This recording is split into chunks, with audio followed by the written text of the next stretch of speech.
Fueron admirados y temidos en su propio tiempo.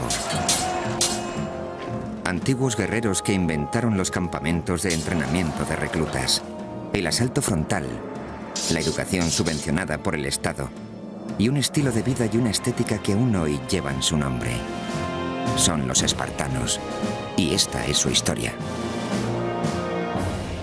Esparta. Código de honor. Segunda parte. A finales del siglo VII a.C., Grecia era una enorme confederación de más de 1000 ciudades-estado, completamente independientes, cada una con su propio carácter y reputación. Atenas, la más grande de todas, tenía una vida cultural muy desarrollada, una arquitectura magnífica y una armada impresionante. Pero Esparta, considerada por encima de Atenas por todas las ciudades-estado del Egeo, no contaba con nada de eso. Al contrario, había sacrificado la cultura en el altar de la guerra. Esparta era un campamento armado. Eso nos da un sistema educativo enfocado principalmente a la formación militar. Fue entonces cuando se creó un cuerpo de policía secreta y cuando se produjo la desconexión temporal con el resto de Grecia. Esparta no conquistará colonias ni construirá ninguna flota. Su única obsesión será el control de Mesenia. Desde finales del siglo VII a.C., Esparta tenía sometida a Mesenia, un país cuya población superaba la de Esparta en una proporción de 10:1. Dicho sometimiento se llevaba a cabo a través de un tipo de esclavitud llamado hilotismo, acompañado por una campaña de terror ejercida por soldados específicamente entrenados.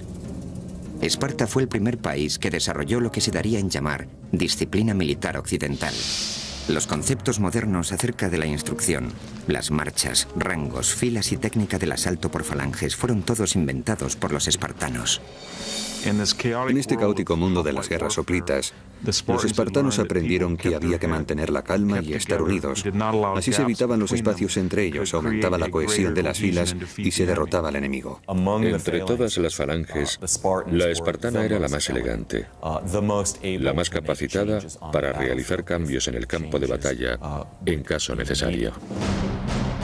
Asimismo, los espartanos rediseñaron de arriba a abajo el armamento de guerra. El instrumento clave era el oplón, de 91 centímetros y medio de diámetro, un escudo que portaba cada uno de los soldados. De ahí el término hoplita para describir al soldado espartano y a todos los que después adoptaron sus métodos. Los soldados, además, iban armados con lanzas de 2 metros de largo, una segunda espada, un pesado casco con 2 pequeñas aberturas para poder ver y una armadura de bronce. Con lo que el ensamblaje completo, o panoplia, podía llegar a pesar casi 32 kilos. En este punto puede parecer ridículo que en pleno verano hombres que no medían más de unos 70 y pesaban entre los 55 y los 59 kilos pudieran cargar con la mitad de su peso. ¿Cómo lo conseguían? A través de un sistema de rituales que determinaba una batalla entera mediante un choque de media hora entre ciudades-estado vecinas. Por lo que se cuenta, los espartanos dominaban este arte de guerra mejor que nadie. Las batallas se decidían mediante tácticas rápidas, definitivas y mortales, basadas en el trabajo en equipo y en la agilidad. Pero durante casi más de 100 años, este arte de guerra fue más una teoría que una realidad. Sin embargo, a partir del siglo VI a.C., los espartanos dejaron de conformarse con haber conquistado y sometido a los mesenos. Volvieron entonces la vista al norte, a la ciudad-estado de Tegea, para expandir su territorio en esa dirección. Sin embargo, Esparta era una de las ciudades-estado con sentido religioso más profundo de Grecia, y no podía actuar sin el consentimiento previo de los dioses. Una delegación fue enviada a Delfos con el fin de obtener la bendición de Apolo, del que creían hablaba a través de una sacerdotisa, o Pitia. El oráculo griego era parte horóscopo, parte galleta china del porvenir, parte conjeturas y parte sobornos. A menudo la gente escuchaba lo que quería escuchar.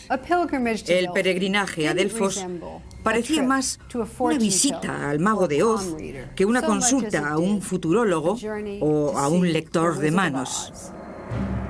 Alrededor del año 560 a.C., los espartanos invadieron Tegea. Aquella victoria significó algo más que tan solo ganar una guerra. A partir de entonces, Tegea, en lugar de en enemiga, se convirtió en aliada y probablemente en una de las primeras de una serie de alianzas que se expandieron por la mayor parte del Peloponeso e incluso más allá de él. A finales del siglo VI a.C., la intimidante máquina espartana había convencido a numerosas ciudades-estado del Peloponeso para que se unieran a ella. Esta poderosa alianza se conoció como la Liga del Peloponeso, y Esparta fue su líder. El objetivo consistía en crear una fuerza que hiciera frente a Atenas, no tanto para tomar la potente ciudad-estado como para evitar tener que luchar contra ella. Es algo lógico. Si cuentas con una superioridad militar absoluta y con la reputación como potencia militar absoluta, puedes evitar los enfrentamientos. Esta era la política espartana. Trataban de evitar los conflictos a toda costa porque eran conscientes de que siempre que se luchaba, existía el riesgo de perder.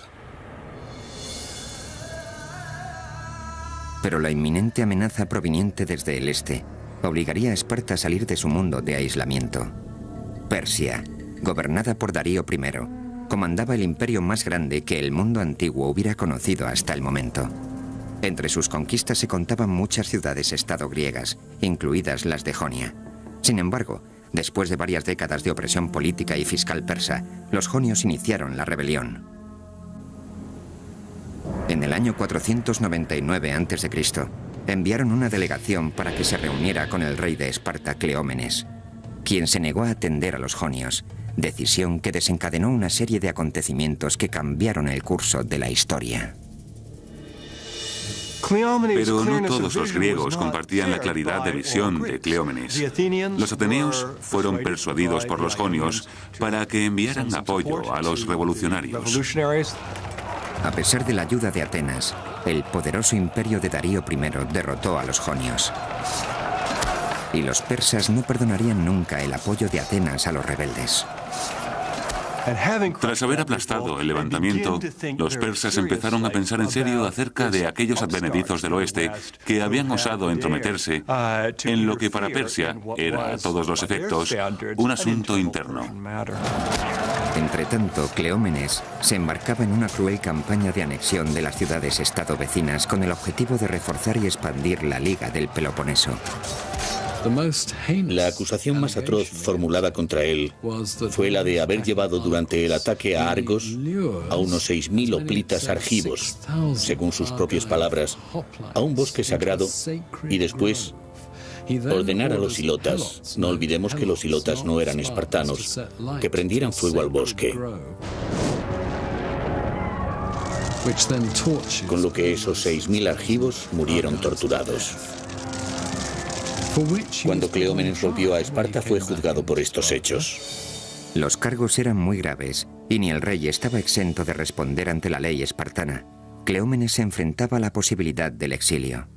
Lo que resultaba inaceptable era que se tratara de otra ciudad griega, de un bosque sagrado, porque el engaño equivalía en este caso a prácticamente un sacrilegio. Sin embargo, sobrevivió. Vivió para luchar otro día más, pero sus circunstancias no dejaron de ser sospechosas. En un intento de evitar su propio exilio, Cleómenes tenía que eliminar las fuerzas que se oponían a él dentro del gobierno. Eso significaba acabar con la competencia, es decir, con el otro rey de Esparta, de Marato. Para conseguirlo, Cleómenes sobornó al oráculo de Delfos para que declarara ilegítimo al rey de Marato. Este fue inmediatamente depuesto y condenado al exilio. Pero la trama de Cleómenes no tardaría en descubrirse, con lo que él también acabó exiliado. Cuando Cleómenes regresó, con el tiempo, sufrió una horrible muerte que él mismo se infligió. La versión más extrema de los acontecimientos cuenta que se suicidó descuartizándose a sí mismo desde los pies hasta llegar a los órganos vitales.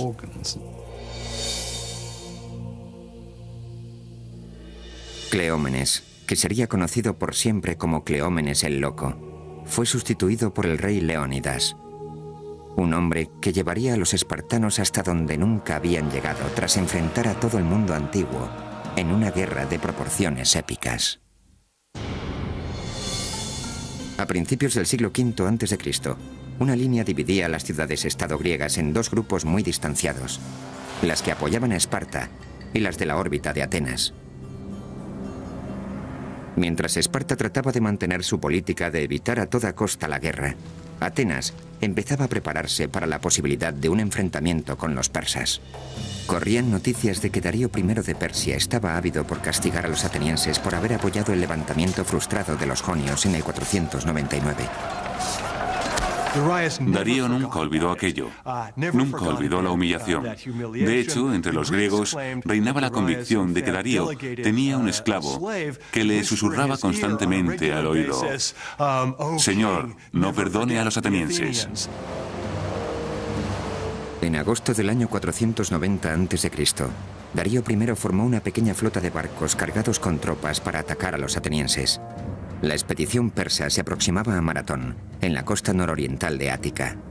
El tamaño y el equipamiento de la flota persa superaba con creces lo que creían tener los atenienses.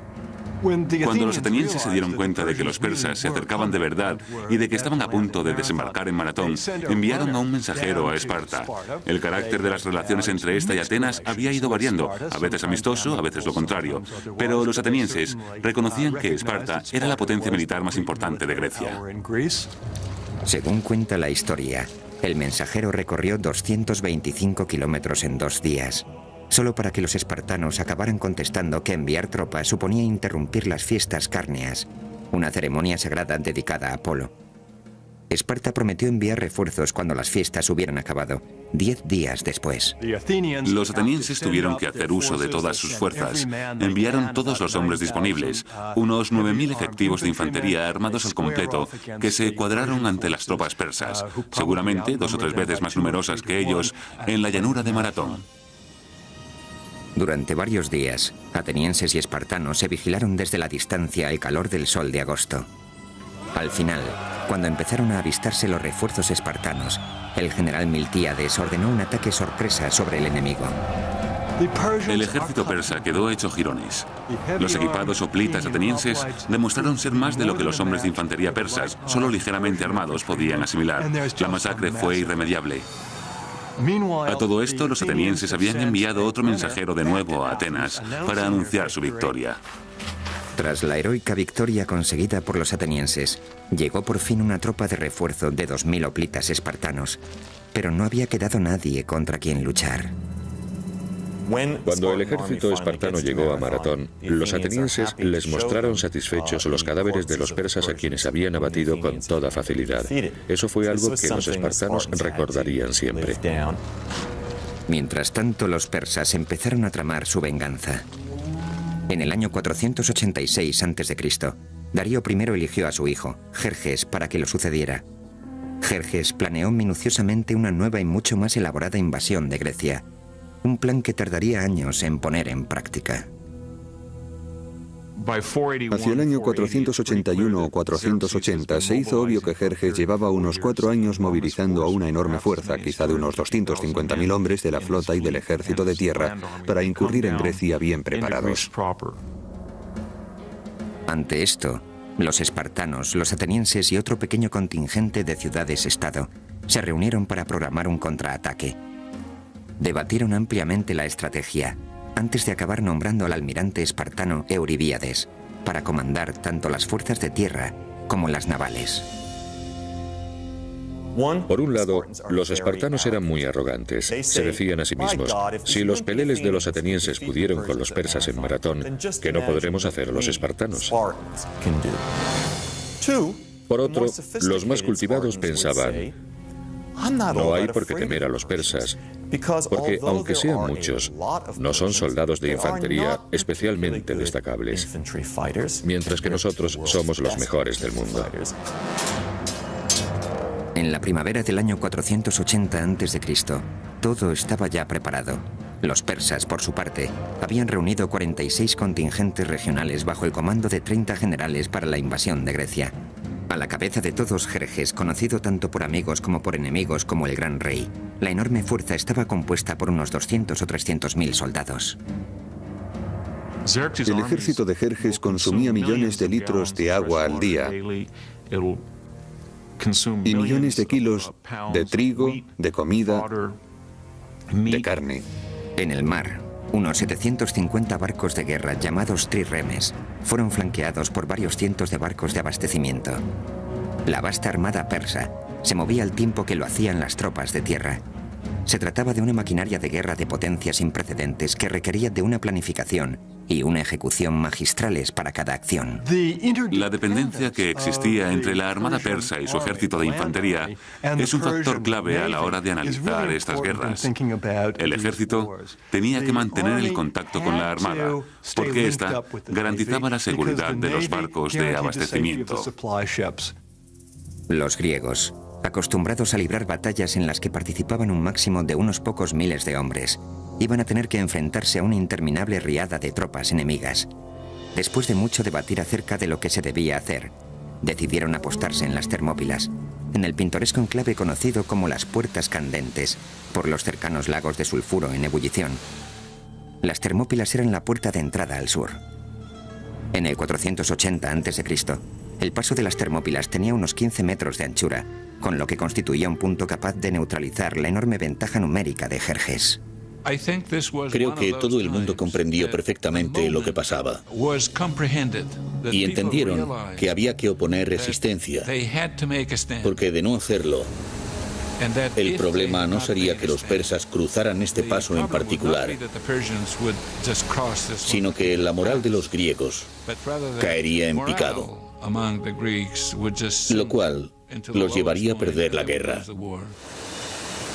Si los griegos conseguían resistir en las Termópilas, los persas acabarían comiéndose unos a otros lejos de su casa, ya que eran como un inmenso monstruo que tenía que estar continuamente alimentándose. Los espartanos estaban al mando del rey Leónidas, un experto gracias a las muchas campañas que se habían llevado a cabo durante sus 11 años de reinado. Pero para ganar esta guerra se vería obligado a hacer el mayor sacrificio de todos. El oráculo de Delfos había pronosticado que el rey de Persia conquistaría Esparta, a menos que el rey de Esparta muriera. Leónidas era perfectamente consciente de este augurio, así como de que si los griegos oponían una contundente resistencia a los persas tras las Termópilas, se iba a producir un momento glorioso, algo que conmocionaría a todo el mundo. En un inmenso alarde de valor, Leónidas seleccionó a los hombres para la que seguro sería una misión suicida. Cuando Leónidas partió hacia las Termópilas, se llevó consigo una guardia real de 300 hombres. En este caso particular, sin embargo, la Guardia Real fue específicamente seleccionada. No solo se eligió a los hombres en función de sus méritos, sino teniendo en cuenta que cada uno de ellos dejara un hijo como descendencia. Creo que los espartanos sabían, así como Leónidas, que iban a la guerra a morir, y en realidad eso era para lo que habían sido entrenados durante toda su vida. Creo que asumieron el valor psicológico que esa hazaña tendría para el resto de los griegos que vinieran después. Creo que estaban representando una especie de obra que sirviera de inspiración al resto de Grecia. Para los espartanos, morir por su país era la forma más honrosa de hacerlo. En agosto del año 480 a.C., el gigante y poderoso ejército persa avanzó hasta el atajo que cruzaba la soleada llanura. Entonces se produjo un majestuoso despliegue de potencia y fuerza. El ejército persa, encabezado por Jerjes, era inmenso. Contaba al menos con 200.000 efectivos. Los griegos no superaban los 7.000, incluidos los 300 hoplitas de la élite espartana.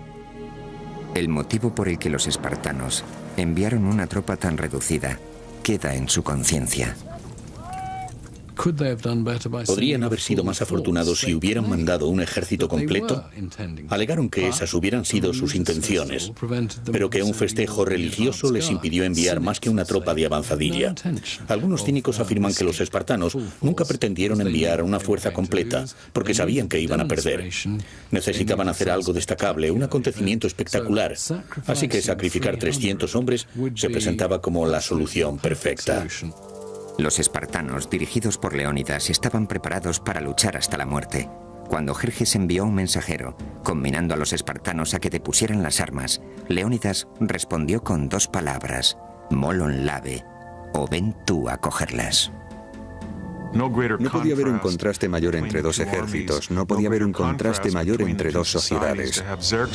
Por un lado, Jerjes en su trono, con secretarios tomando notas, y por otro, Leónidas, al frente de sus hombres. La misión del rey Leónidas era crucial.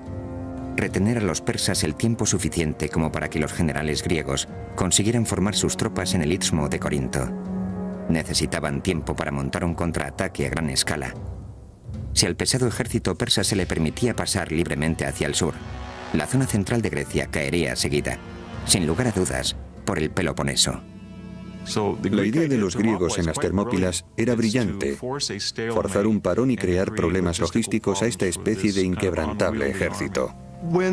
Cuando los griegos llegaron a las Termópilas, reconstruyeron la pared que había atravesado el paso. La idea era enviar por rotación unidades griegas que lucharan en la limitada zona que se extendía justo enfrente de la pared. Los persas no podrían emplear todos sus efectivos porque el terreno en el que los griegos pretendían luchar era muy reducido. Entretanto, el pueblo de Delfos consultaba el oráculo, que les advertía que debían invocar a los vientos porque ellos serían los mejores aliados de Grecia. Tan pronto como hubieron tenido esta revelación, se desató una terrible tormenta. La magnífica armada persa se dispersó por la costa magnesia, que carecía de puerto, y allí perecieron más de 200 barcos. Jerjes montó en cólera ante la inesperada pérdida y quedó desconcertado por el nimio reto que se le proponía a su poderoso ejército en las Termópilas. El gran rey ordenó a un soldado de avanzadilla que reconociera el terreno y le informara de las dimensiones completas del enemigo. Cuando divisó a los espartanos, estos, en lugar de estar implorando u ofreciendo su rendición o algún tipo de negociación, estaban arreglándose, peinándose, echándose aceite y abrillantando sus armas. Querían dar la idea de que esperaban esta batalla con entusiasmo, más que con terror. El jinete se quedó pasmado, sin poder creerse que esos pocos hombres fueran a intentar defender el paso. Enseguida se requirió el consejo de Demarato, el rey espartano exiliado que había huido a Persia hacía más de una década. El rey Jerjes quería saber lo resistentes que podían ser aquellos hombres. Si trajéramos a uno de ellos aquí ante el tribunal, ¿podría acabar con 10 de nosotros? Demarato le dijo que hombre a hombre no, que no eran mejor que nadie, pero que en grupo, la cohesión de la unidad que iba a defender el paso se revelaría muchas veces más potente que lo que podría parecer por su número. El mensaje de Demarato era claro: no subestimar a los soldados espartanos. Llevaban la guerra en la sangre, era su modo de vida. Todo estaba listo. Tanto las fuerzas griegas como las persas se encontraban preparadas para la batalla. Lo que iba a ocurrir después marcaría el futuro de la democracia. Año 480 a.C. El verano toca a su fin. La suerte del mundo occidental está echada. En el estrecho paso de las Termópilas se han formado las líneas de la batalla que enfrentará a Grecia y a Persia. 300 espartanos, junto con sus 7.000 aliados griegos, se han atrincherado y están listos para enfrentarse a un ejército persa de al menos 200.000 efectivos. Para los espartanos se presenta como una misión suicida, pero deben parar a los persas para que Grecia pueda preparar el contraataque. Cuando el rey Leónidas partió para defender el paso de las Termópilas y supo que le esperaba la muerte, su mujer Gorgo, al despedirse le preguntó si tenía instrucciones para ella. Leónidas le dijo que se casara con un buen hombre y tuviera hijos sanos. Así eran los espartanos, siempre dispuestos a morir, preparados para morir.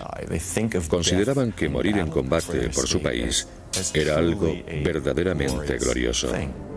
Así pues, en nombre del honor y de la gloria, los soldados espartanos resistieron desafiantes y serenos, incluso preparados para abalanzarse sobre la inmensa fuerza persa, de cuya presencia les había puesto sobre aviso la avanzadilla de reconocimiento. Les dijo: los arqueros persas son tantos que cuando disparan sus flechas nublan el sol. A lo que otro espartano, Diéquenes, respondió: bueno, pues libraremos la batalla en penumbra. El 18 de agosto del año 480 a.C., 4 días después de haber llegado a las puertas candentes de las Termópilas, los dos bandos se hallaban listos para el combate. El aplastante número de efectivos persas les permitió contar con toda la seguridad que un ejército podía desear. Pero las tropas bronce y carmesí espartanas se erguían desafiantes, dispuestas a luchar. Normalmente conocemos formaciones de 8 filas.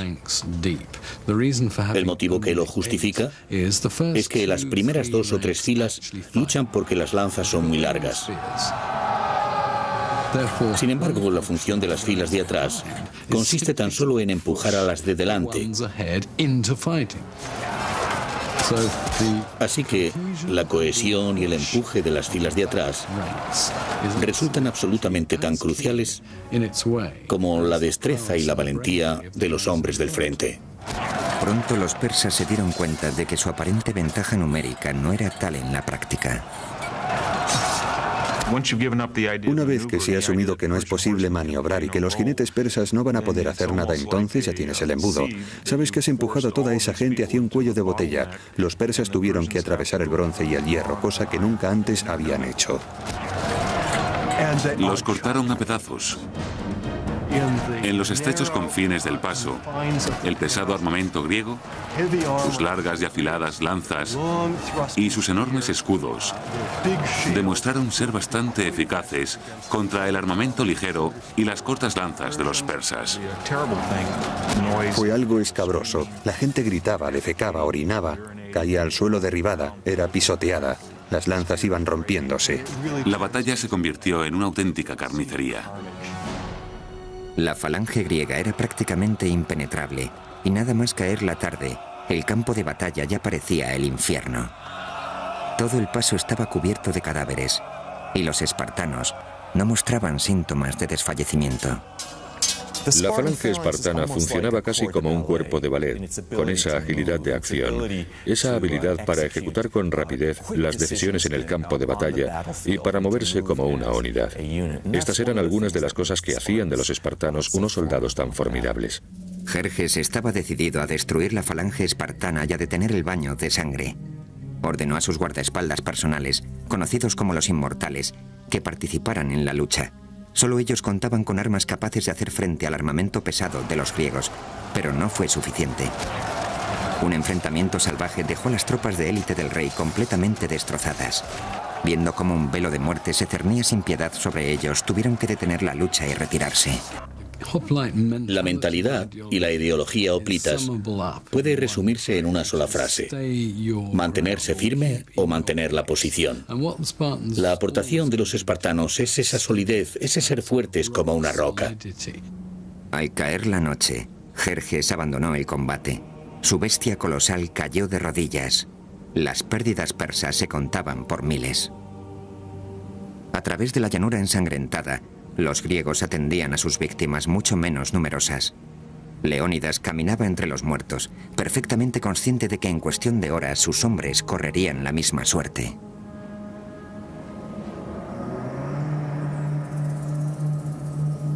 La mañana amaneció fría y clara el 19 de agosto del 480 a.C. El rey Jerjes de Persia, tambaleándose todavía por el escalofriante número de bajas el primer día en las Termópilas, lanzó su segundo asalto sobre los griegos.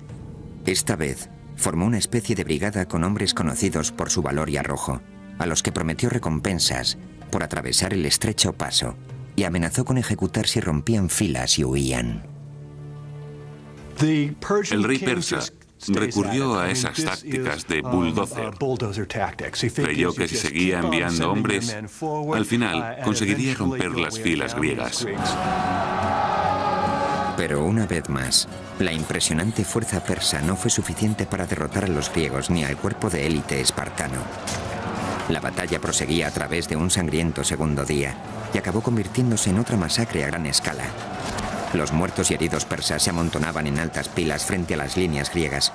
Un intenso olor a muerte impregnaba toda la escena. Los griegos también sufrieron alguna baja, pero el número de las de los persas era incontable.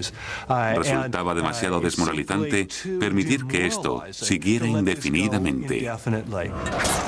Desde su dorado trono en lo alto de la montaña, Jerjes observaba cómo sus mejores tropas sufrían salvajes pérdidas. Al rey no le quedó otra opción que recurrir a otro desafortunado ataque. Después de todo, el rey persa podía permitirse 50 bajas por cada una de las de los griegos, sin acusarlo gravemente. Pero también era verdad que si por cada baja griega había 50 persas, y eso se prolongaba durante mucho tiempo, la moral de su ejército se vería irremisiblemente afectada, así que tenía que encontrar otro camino. Entonces se produjo un punto de inflexión cuando un griego llamado Efialtes, no sin antes recibir una cuantiosa recompensa a cambio, Decidió traicionar a sus compatriotas y guió a los persas a través de un paso secreto en el monte Calidromos. En griego, el nombre de Efialtes se ha convertido en la palabra más común de todos los tiempos para referirse a las pesadillas. Es la palabra griega para pesadilla. El camino que Efialtes mostró a los oprimidos soldados persas les permitió rodear el contingente griego, una táctica con la que Jerjes creía que iba a acabar venciendo por fin a sus enemigos. Los inmortales persas ascendieron a hurtadillas por la noche, y al amanecer, el sonido de sus pisadas sobre las hojas secas anunció su llegada al otro lado. Las puertas candentes se habían convertido en una trampa mortal para los espartanos, con abruptos acantilados y el océano a un lado, las montañas a otro, y los soldados persas concentrados frente a ellos y ahora también detrás. En este punto, Leónidas analizó la situación. Era el comandante en jefe de la zona de combate, así que ordenó la retirada al conjunto de griegos en las Termópilas. Los espartanos se quedarían con él. Hasta el último de ellos permaneció en su posición. Después de girar las tornas en el paso, llegó el tercer día, uno de los más memorables de la historia griega. Cansados y heridos, los dignos soldados espartanos hicieron uso por última vez de su pesado armamento. Mientras se preparaban para morir, el rey Leónidas pronunció sus últimas palabras. Desayunen copiosamente, señores, porque esta noche cenaremos todos en el infierno. En ningún momento se planteó rendirse, sino que luchó hasta que no quedó ni un solo hombre. Cuando el sol asomó entre las colinas, los espartanos y los pocos aliados que quedaban estaban siendo atacados por todos lados. No por ello dejaron de luchar con valor, lanzándose con fiera desesperación hacia el sangriento campo de batalla. Entonces el rey Leónidas fue herido de muerte, y los espartanos pelearon salvajemente para hacerse con el cadáver, y consiguieron sacarlo de allí. Al final, la noche del 20 de agosto del 480 a.C., los espartanos realizaron su último y desesperado intento de resistencia. Según se cuenta, sus armas estaban destrozadas, así que se deshicieron de ellas. Sus escudos resquebrajados, sus armaduras deshechas. Se sirvieron entonces de sus dientes, de sus manos. Se enfrentaron a puñetazos a los miles de persas que consiguieron rodearlos en una colina, y no queriendo desperdiciar más efectivos, enterraron a los griegos en un mar de flechas.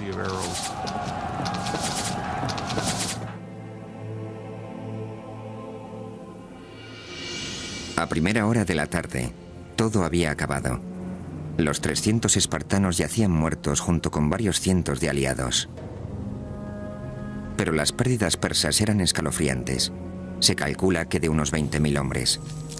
Empuñando por fin la victoria, Jerjes inspeccionó el campo de batalla. Entonces encontró el cuerpo del rey Leónidas, que estaba escondido. Lo decapitó y clavó la cabeza en un poste para que todo el mundo la viera. Fue un gesto barbárico destinado a demostrar que los espartanos eran, después de todo, simples mortales. Pero las gravemente desmoralizadas tropas persas no quedaron del todo convencidas. Sabían que la guerra no había hecho más que empezar y que había más espartanos esperándoles. Tras lo ocurrido en las Termópilas, los persas quedaron invadidos por cierto sentimiento de miedo de suspense, al menos acerca de lo que podía pasar con los espartanos. La de las Termópilas fue probablemente la derrota más importante sufrida en un solo día en toda la historia griega. También hay que decir que reportó algunos beneficios para los griegos, ya que les permitió movilizarse hacia los territorios posteriores, en Ática, lo cual hizo surgir en ellos el sentimiento de heroicidad, de unión en torno a tal acto de valentía, además de suscitar el miedo entre los persas, que se encontraron con un pueblo con el que no contaban. Muchos años después, fue erigido un monumento en las Termópilas, en honor a los 300 espartanos que heroicamente contuvieron a los 200.000 persas durante 3 cruentos días. Aquí, sobre una piedra sin ningún tipo de adorno, hayamos grabado un clásico y sencillo epitafio. Extranjeros de paso, decidles a los espartanos que aquí, obedientes a nuestras leyes, yacemos. Hace hincapié en el hecho de que, independientemente de las percepciones o ideas de cada uno, las leyes espartanas dictaban que aquellos soldados permanecieran allí en ese momento. En cierto sentido, los espartanos necesitaban algo así. Necesitaban una batalla espartana de maratón. Necesitaban un acontecimiento al que poder referirse para demostrar que la virtud espartana era absolutamente inquebrantable. Incluso, aunque no vencieron, obtuvieron una victoria moral porque murió hasta el último de sus hombres. Lo que ocurrió en las Termópilas ha quedado grabado en la memoria de la civilización occidental.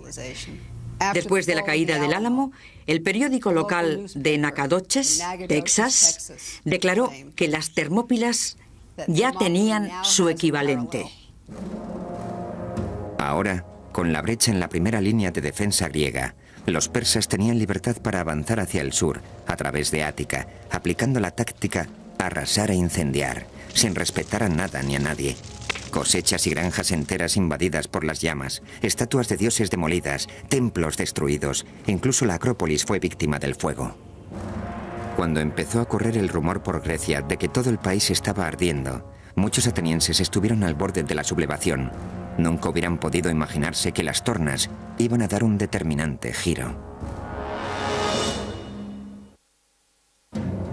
En las últimas décadas del siglo V a.C., todas las fuerzas de Grecia se unieron rápidamente en contra del enemigo común, el aparentemente invencible ejército persa, formado por más de 200.000 efectivos.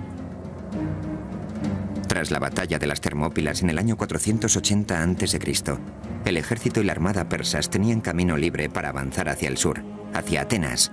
La moral griega aparecía por los suelos y la derrota inminente. Entonces decidieron confiar en un astuto y respetado comandante ateniense llamado Temístocles.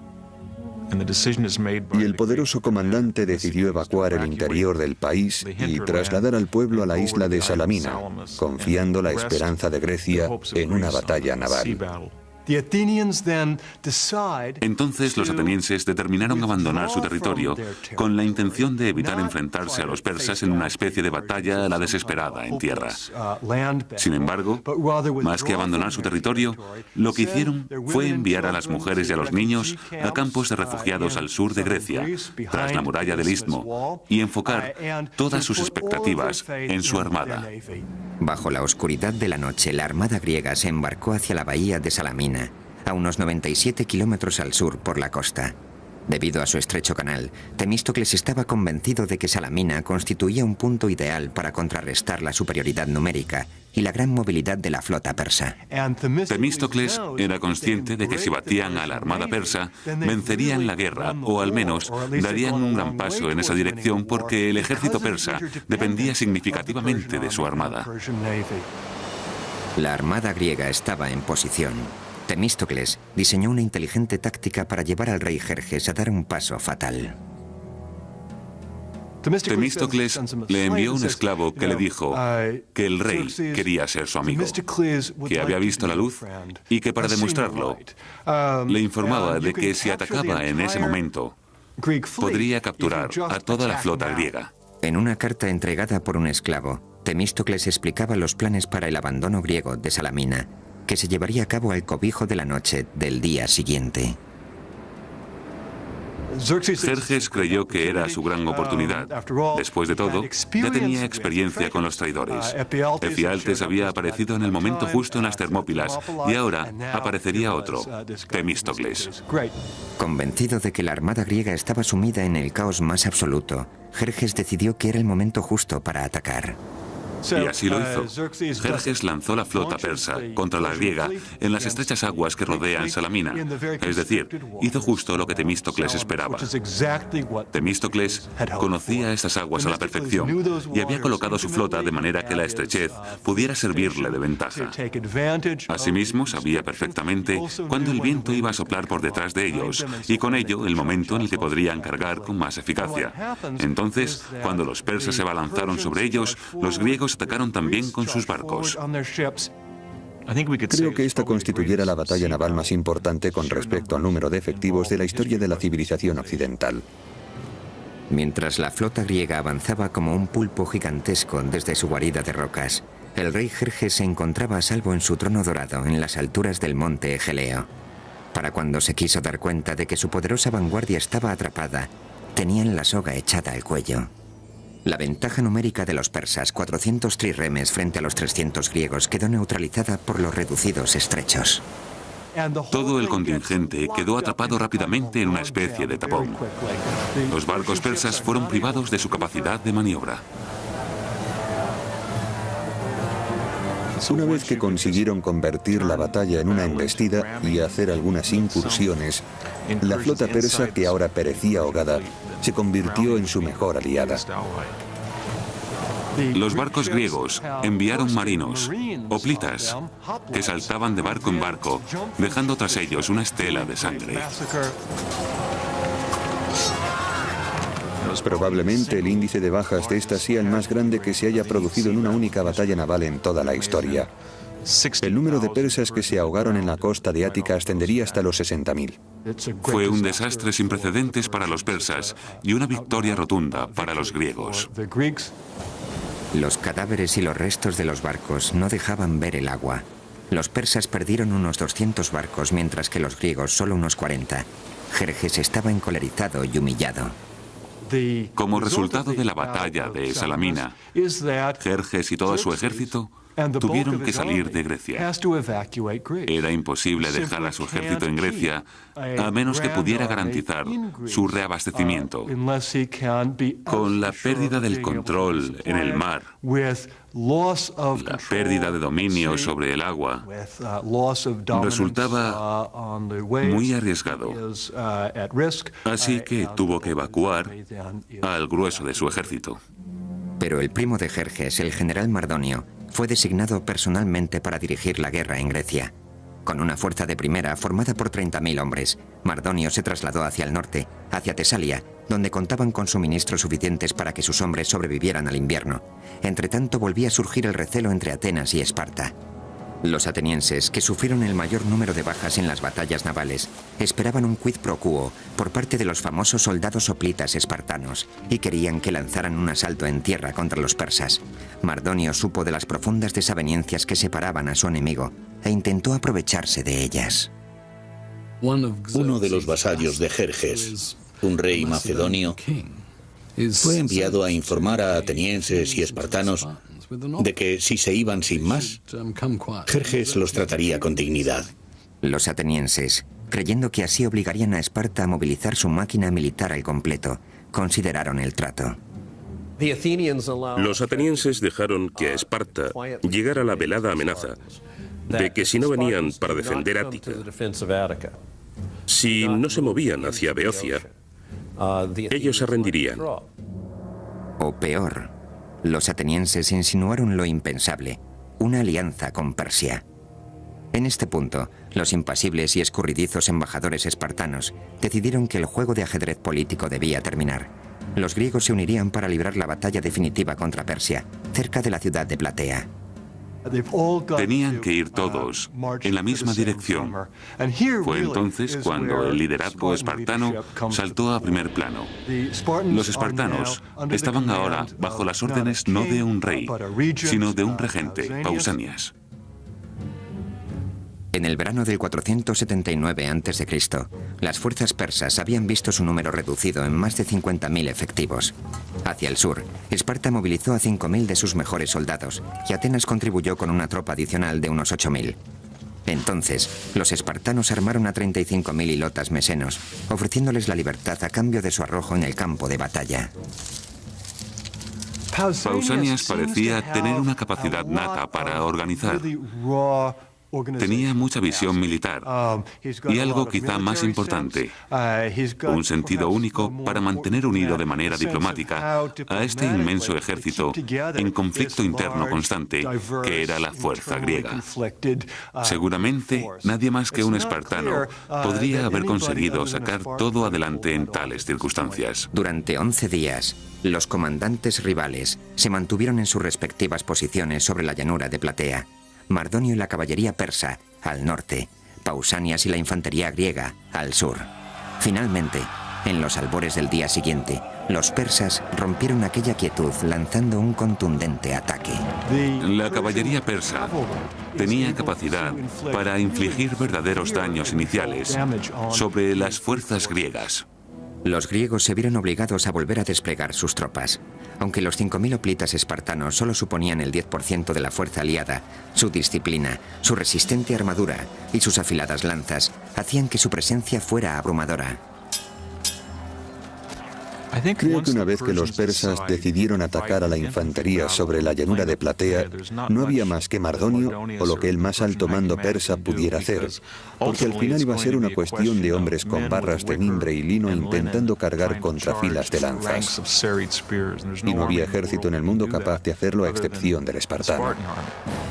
La feroz contienda crecía en intensidad, y los espartanos, armados hasta los dientes, convirtieron el campo de batalla en un reguero de sangre. Los persas fueron descuartizados como ganado.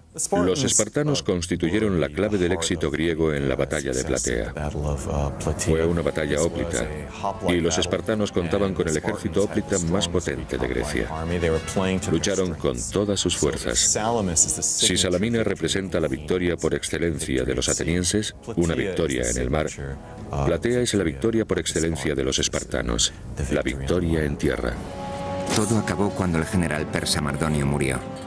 Los hombres de su guardia personal huyeron para salvar la vida, mientras que los pocos soldados persas que quedaron fueron esparcidos a los 4 vientos.